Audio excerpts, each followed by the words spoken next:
బెంగళూరులో టాంజానియా యువతని వివస్త్రణ చేసి దాడికి పాల్పడిన ఘటన తీవ్ర కలకలం రేపుతోంది. ఇప్పటివరకు ఈ ఘటనకు సంబంధించి 5గురిని అరెస్ట్ చేశారు. టాంజానియాకు చెందిన బిజినెస్ మేనేజ్మెంట్ విద్యార్థిని కారులో వెళ్తుండగా హెసరగొట్ట వద్ద రోడ్డు ప్రమాదం జరిగింది. ఈ ఘటనలో స్థానిక యువతి మరణించడంతో ఆగ్రహించిన ప్రజలు టాంజానియా యువతపై దాడి చేశారు. వివస్త్రణ చేసి చితకబాదారు. అనంతరం కారును తగలబెట్టారు.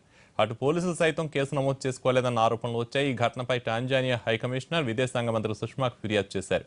బాధ్యతలపై చర్యలు తీసుకోవాలని సుష్మా ఆదేశించడంతో 5గురిపై కేసు నమోదైంది. మరోవైపు ఈ ఘటనపై సీఎం సిద్ధరామయ్యతో పాటు జాతీయ నేతలు కూడా స్పందించారు.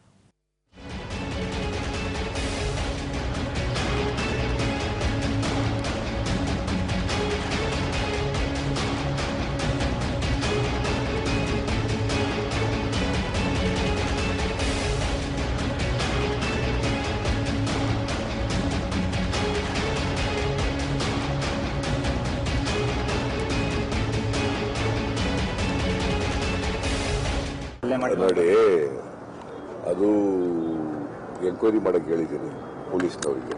ಯಾಕೆ ತಕ್ಷಣ ಕಂಪ್ಲೇಂಟ್ ತಗೊಳ್ಳಿಲ್ಲ ಅಂತಕ್ಕಂಥದ್ದು ಒಂದು ಎಂಕ್ವೈರಿ ಮಾಡಕ್ಕೆ ಹೇಳಿದ್ದೀನಿ.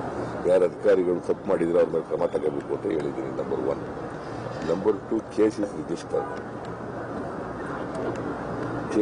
ಆಗಿದೆ. 5 ಜನನ ಅರೆಸ್ಟ್ ಮಾಡಿದ್ದಾರೆ.